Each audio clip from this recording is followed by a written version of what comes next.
की आवाज कब ज में निकलेगी, कब ग में निकलेगी, बहुत कंफ्यूज रहते हो ना। आज आपकी इस समस्या का भी सोल्यूशन दे ही देता हूं। कोटेशन मार्क्स आता हूं formal letter in what place what.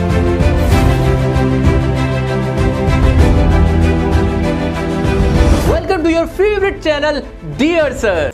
दोस्तों, क्या आप जानते हैं इंग्लिश का कोई ऐसा वर्ड नहीं है जिसके आखिर में यू या वी आए। वर्ड्स जैसे ब्लू, ग्लू, क्लू, हैव, इनके आखिर में एक ई जोड़ा गया ताकि ये लास्ट में यू या वी पे एंड ना होने पाए। अदरवाइज अगर इनका ई हटा भी दिया जाए, हैव का ई हटा भी दिया जाए, तब भी इसके प्रोनाउंसिएशन में कोई फर्क नहीं पड़ेगा। कैसा लगा ये फैक्ट? हैरान हो गए ना? जी हाँ दोस्तों, इसी तरह के कुछ जबरदस्त स्पेलिंग की ट्रिक्स मैं आपके लिए लेके आया हूं जो आपकी लाइफ में बहुत इंपॉर्टेंट रोल प्ले करेंगी। फिर आपका प्रोनाउंसिएशन और स्पेलिंग मिस्टेक दोनों ही बहुत अच्छे हो जाएंगे। वीडियो को एंड तक देखिएगा, आपको बहुत फायदा मिलेगा।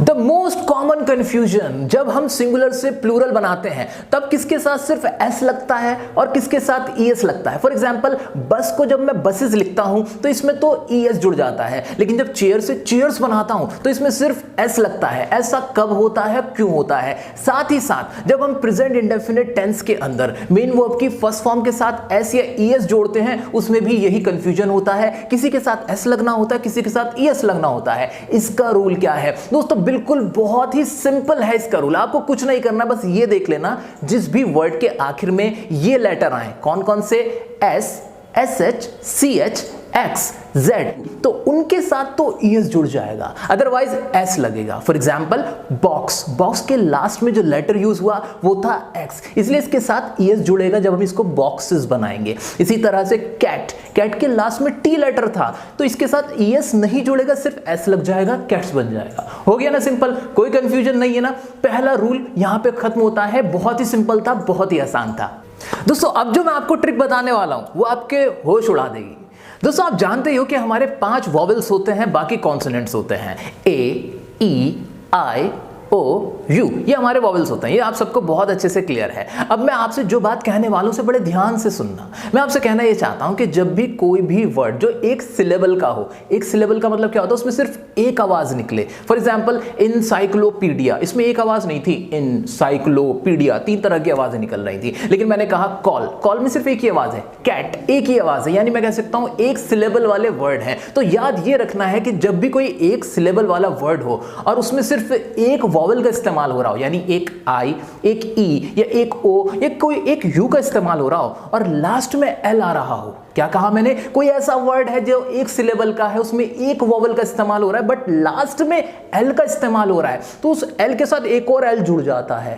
फॉर एग्जाम्पल, कॉल, कॉल में डबल एल होता है। टॉल, फॉल, किल, फिल, थ्रिल, इस तरह के जितने भी वर्ड्स हैं, ध्यान से सोचो, सोचो, आप भी सोचो। आपको पता लगेगा कि एक वॉवेल का इस्तेमाल हो रहा था तो लास्ट में डबल एल लगा था, एक एल नहीं लगा था, जबकि इसका मीनिंग थोड़ी बदल जाता अगर एक ही एल लगता। लेकिन ये स्पेलिंग का रूल है, ये ट्रिक है। मुझे पूरी उम्मीद है आपको बड़ा मजा आ रहा होगा। कॉमेंट करके कोई ऐसा वर्ड बताओ जिसमें इसी तरह का रूल अप्लाई हो रहा है, जल्दी कॉमेंट करके बताओ। दोस्तों, आप मुझसे पूछते रहते हो कि सर कोई ऐसी बुक बता दो जिसके अंदर स्पेलिंग ट्रिक्स लिखी हो, साथ ही साथ उसमें प्रैक्टिस करने का भी कुछ मटेरियल हो। मैं आपको आज ऐसी ही एक बुक रेकमेंड करने जा रहा हूं। जी हाँ दोस्तों, आपको ऑल इन वन एक बुक बताने जा रहा हूं जिसका नाम है अग्रवाल एग्जाम कार्ड की बुक। इस बुक के अंदर स्पेलिंग ट्रिक का एक अलग से चैप्टर दिया हुआ है। उसमें आपको रूल्स बता रखे हैं, कुछ ट्रिक्स बता रखी हैं, साथ ही साथ प्रैक्टिस के लिए भी बहुत सारे क्वेश्चन दे रखे हैं। इसके अलावा इसी एक बुक के अंदर आपकी पूरी ग्रामर कवर की गई है। 9 to 12th क्लास तक आपके जितने भी टॉपिक्स होते हैं, चाहे वो आपके मॉडल्स हो, नरेशन हो, डायरेक्ट इनडायरेक्ट, जितनी भी चीजें जो भी आपको पढ़नी होती हैं 9 to 12 तक, वो सब इसमें कवर करके दे रखी हैं। केवीएस की तैयारी कर रहे हो, आईसीएसई बोर्ड है, सीबीएसई बोर्ड है, महाराष्ट्र, यूपी, बिहार, कोई से भी बोर्ड के आप स्टूडेंट, अगर आप चाहते हो कोई ऐसी बुक जिससे आप प्रैक्टिस कर सको, सीख सको इंग्लिश ग्रामर को, तो ये बुक आपके लिए बेस्ट रहेगी। क्यों रहेगी बताता हूं। इस बुक को हिंदी में बनाया गया, यानी आपको जो भी सिखाया गया है वो हिंदी का इस्तेमाल करते हुए सिखाया गया, ताकि आपको आसानी से समझ में आ सके कि कौन सा रूल कैसे है, क्या टॉपिक्स हैं, आपको अंडरस्टैंडिंग बेटर तरीके से हो जाए। साथ ही साथ 3000 से ज्यादा इसके अंदर क्वेश्चन दे रखे हैं, तो प्रैक्टिस जितनी अच्छी करोगे उतनी अच्छी आपकी ग्रामर हो जाएगी। तो मेरा रिकमेंडेशन है कि आप ये बुक परचेस कर सकते हैं अगर आप चाहते हैं इंग्लिश ग्रामर को अच्छे से सीखना। लिंक डिस्क्रिप्शन में दे दिया गया है, आप वहां जाके इसको परचेस कर सकते हैं। आइए अब आगे बढ़ते हैं। हमारी नेक्स्ट जबरदस्त ट्रिक क्या है स्पेलिंग की, वो देखते हैं।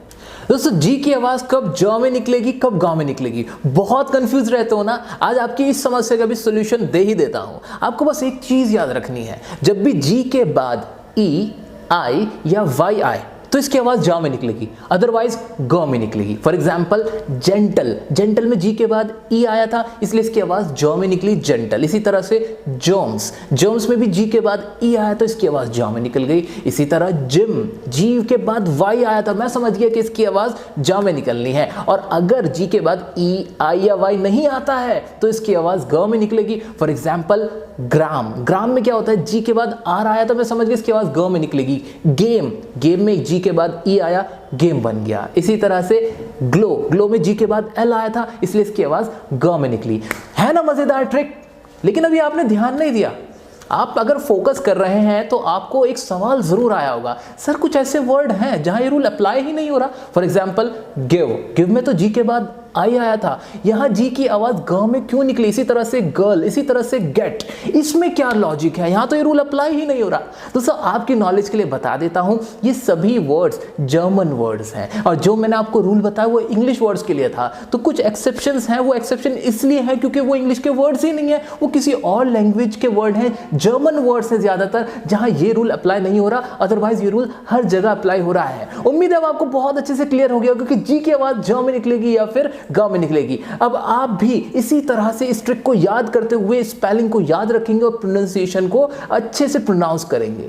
दोस्तों जी से रिलेटेड एक और जबरदस्त स्पेलिंग ट्रिक, जब भी जी वर्ड के लास्ट में आ रहा है तो उसकी आवाज ग में निकलेगी। For example hug, jug, egg, रग, इस तरह के वर्ड में आपने देखा कि जी जैसे ही लास्ट में आया तो उसकी आवाज ग में ही निकली। तो इस तरह से आप ये स्पेलिंग ट्रिक भी याद कर सकते हो, प्रोनाउंसिएशन भी आप अच्छे से कर सकते हैं। आइए देखते हैं अगली ट्रिक।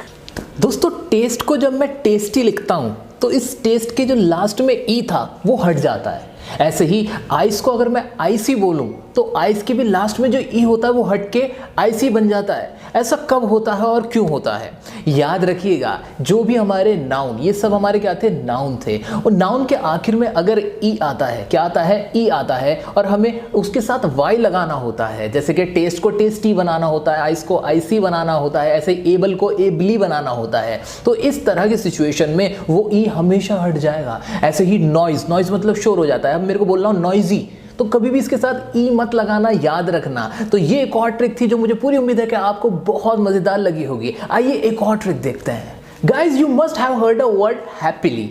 हैप्पी से हैप्पीली बन जाता है, जिसे कहते भी हैं हैप्पीली मैरिड, इस तरह से बोलते हैं। तो हैप्पी से हैप्पीली बनने के दौरान जो हैप्पी के लास्ट में वाई होता है वो आई बन जाता है। ध्यान से देखो, ऐसा कब होता है, इसके पीछे का क्या लॉजिक है, आइए मैं आपको बताता हूं। याद रखिए, कोई भी वर्ड जिसके लास्ट में वाई हो और उससे जस्ट पहले के जो दो लेटर हो वो कॉन्सोनेंट हो। फॉर एग्जांपल हैप्पी था, हैप्पी के लास्ट में वाई था, उससे जस्ट पहले जो दो लेटर थे वो कौन से थे, पी थे, यानी कॉन्सोनेंट थे। ऐसी सिचुएशन में जब हम इनके साथ एल वाई बना देते हैं, इनके साथ एल वाई लगा के कोई और वर्ड बनाते हैं, तो हमें याद रखना है कि जो वाई था ना पहले वाला, वो वाई आई बन जाता है। फॉर एग्जाम्पल हैप्पी का हैप्पीली जब बनाया तो हैप्पी वाला जो वाई था वो हट के आई बन गया जब एलवाइस के साथ लगाया। ऐसे ही अगर वर्ड है फनी, फनी का फनीली अगर मुझे बनाना है तो फनी में भी लास्ट में वाई है, उससे पहले दो कॉन्सोनेंट है, वाई से जस्ट पहले दो कॉन्सोनेंट है। यहां भी जब हम एलवाई लगाएंगे तो फनीली बनाते वक्त वाई हट के आई बन जाएगा। इसी तरह से स्लॉपी का स्लॉपीली बना देंगे। इसी तरह के जितने भी वर्ड हैं उसमें आप ये रूल अप्लाई करोगे, आप पाओगे कि वहां यही ट्रिक आजमाई गई है,